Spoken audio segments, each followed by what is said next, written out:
اسلام لانے کے بعد بھی حضرت طلحہ رضی اللہ تعالی عنہ بھی عام مسلمانوں کی طرح کفار کے ظلم و ستم سے محفوظ نہیں رہے۔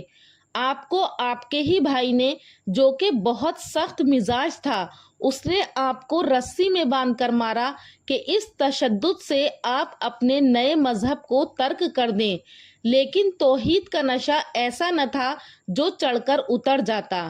السلام علیکم دوستو، آج میں آپ کی خدمت میں صحابی رسول حضرت طلحہ بن عبید اللہ رضی اللہ تعالی عنہ کے اسلام لانے کا واقعہ لے کر حاضر ہوئی ہوں کہ کس طرح سے انہوں نے اسلام قبول کیا۔ ویڈیو بہت ایمان افروز ہونے والا ہے، لہٰذا ویڈیو کو آخر تک ضرور سنیے گا۔ نبی کریم صلی اللہ علیہ وسلم نے فرمایا کہ جس کو کسی زندہ شہید کو دیکھنا ہو وہ طلحہ کو دیکھ لے۔ نبی کریم صلی اللہ علیہ وسلم پر جب کفار کا حملہ ہوا تو طلحہ بن عبید اللہ نے اپنے جسم کو نبی صلی اللہ علیہ وسلم کے لیے غزوہ احد میں ڈھال بنا دیا تھا، تو آپ کے ہاتھ پر آ کر ایک تیر لگا جس سے آپ کا ہاتھ مفلوج ہو گیا۔ حضرت طلحہ رضی اللہ تعالیٰ عنہ انتہائی سخی اور غریبوں کے مددگار تھے۔ جب بھی کسی حاجت مند کے بارے میں سنتے تو فوراً اس کی مدد کرتے تھے۔ ان کی دولت کا اکثر حصہ راہ خدا میں خرچ ہوتا تھا۔ حضرت طلحہ بن عبید اللہ رضی اللہ تعالیٰ عنہ عشرہ مبشرہ، وہ 10 صحابہ جنہیں نبی کریم صلی اللہ علیہ وسلم نے دنیا میں جنت کی خوشخبری دی، اس میں شامل ایک عظیم صحابی ہیں۔ ان کی زندگی قربانی، بہادری، سخاوت اور وفاداری کا روشن نمونہ ہے۔ آپ کا پورا نام طلحہ بن عبید اللہ بن عثمان بن عمرو ہے۔ آپ کی کنیت ابو محمد قریشی ہے۔ عشرہ مبشرہ میں سے ہیں۔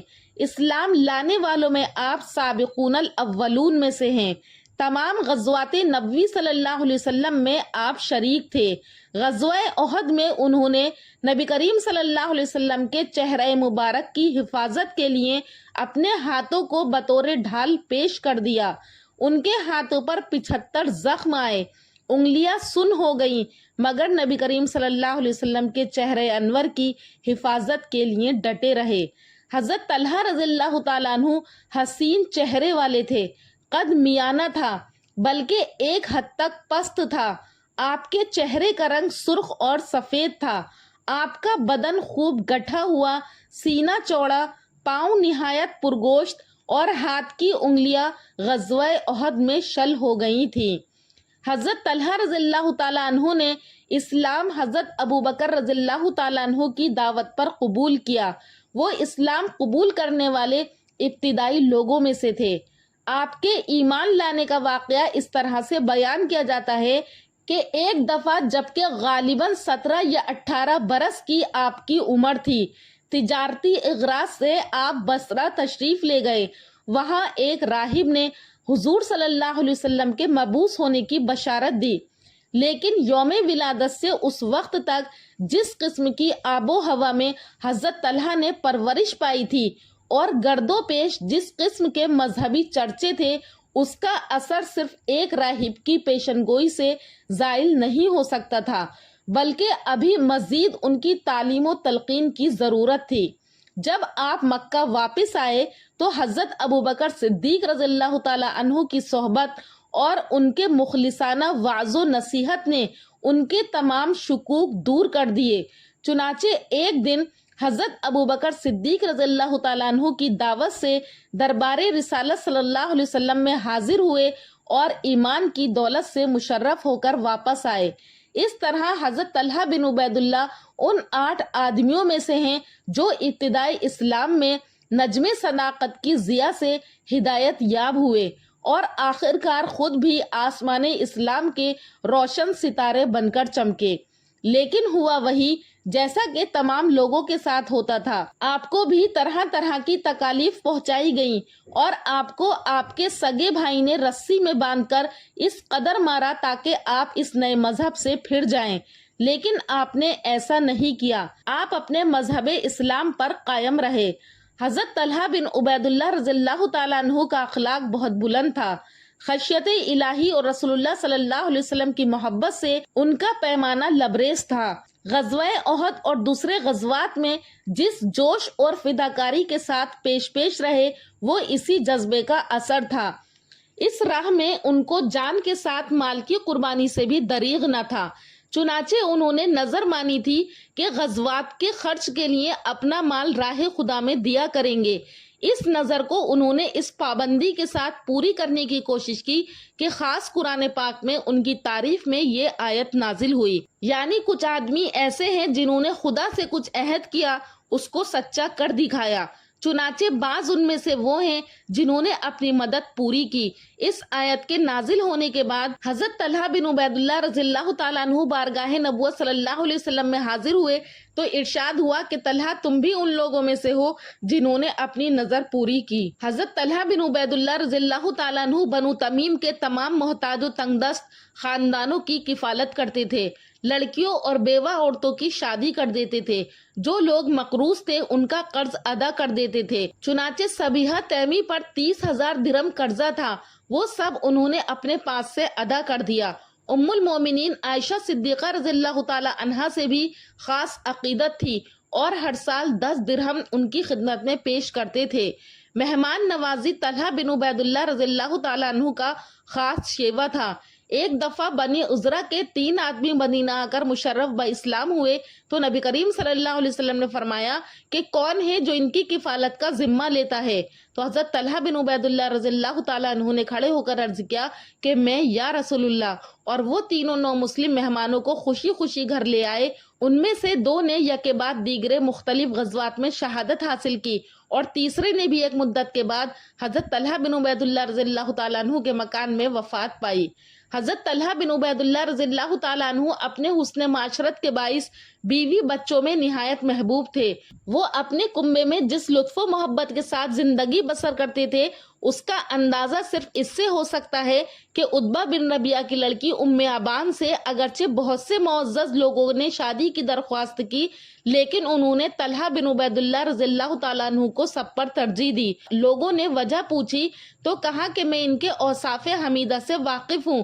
وہ گھر آتے ہیں تو ہنستے ہوئے آتے ہیں، باہر جاتے ہیں تو مسکراتے ہوئے، کچھ مانگو تو بخل نہیں کرتے اور خاموش رہو تو مانگنے کا انتظار نہیں کرتے۔ اگر کوئی کام کر دو تو شکر گزار ہوتے ہیں اور خطا ہو جائے تو معاف کر دیتے ہیں۔ طلحہ بن عبید اللہ رضی اللہ تعالیٰ عنہ کے معاش کا اصلی ذریعہ تجارت تھا، چنانچہ اسلام کے طلوع ہونے کی بشارت بھی اسی تجارتی سفر میں ملی تھی۔ جب مدینہ منورہ پہنچے تو زراعت کا کام بھی شروع کیا اور رفتہ رفتہ اس کو نہایت وسیع پیمانے پر پھیلا دیا۔ خیبر کی جاگیر کے علاوہ عراق عرب میں متعدد علاقے حاصل کیے، ان میں سے قنات اور سرات نہایت مشہور ہیں۔ ان دونوں مقامات میں کاشتکاری کا نہایت وسیع اہتمام تھا۔ صرف قنات کے کھیتوں پر 20 اونٹ سیرابی کا کام کرتے تھے۔ ان علاقوں کی پیداوار کا صرف اس سے اندازہ ہو سکتا ہے کہ حضرت طلحہ بن عبید اللہ رضی اللہ تعالیٰ عنہ کی روزانہ آمدنی کا درجہ 1000 دینار تھا۔ غرض تجارت اور زراعت نے ان کو غیر معمولی دولت و ثروت کا مالک بنا دیا تھا۔ چنانچہ لاکھوں دینار و درہم وہ خدا کی راہ میں لٹا دینے کے بعد بھی اہل و عیال کے لیے ایک عظیم الشان دولت چھوڑ گئے۔ ایک مرتبہ حضرت امیر معاویہ رضی اللہ تعالیٰ عنہ نے موسیٰ بن طلحہ رضی اللہ تعالیٰ عنہ سے پوچھا کہ تمہارے والد نے کس قدر دولت چھوڑی؟ تو انہوں نے کہا کہ 22 لاکھ درہم اور 2 لاکھ دینار، اس کے علاوہ نہایت کثیر مقدار میں سونا اور چاندی، یہ نقدی کی تفصیل تھی۔ جائیداد غیر منقولہ اس کے علاوہ تھی جس کی کل قیمت کا اندازہ 3 کروڑ درہم تھا۔ اتنی دولت ہونے کے باوجود بھی آپ کا طرز معاش نہایت سادہ تھا۔ کپڑے اکثر رنگین پہنتے تھے۔ ایک مرتبہ حضرت عمر بن خطاب رضی اللہ تعالیٰ عنہ نے حالت احرام میں رنگین کپڑے پہنے ہوئے دیکھا تو بولے کہ طلحہ یہ کیا ہے؟ عرض کیا کہ امیر المومنین یہ گیرواں رنگ ہے۔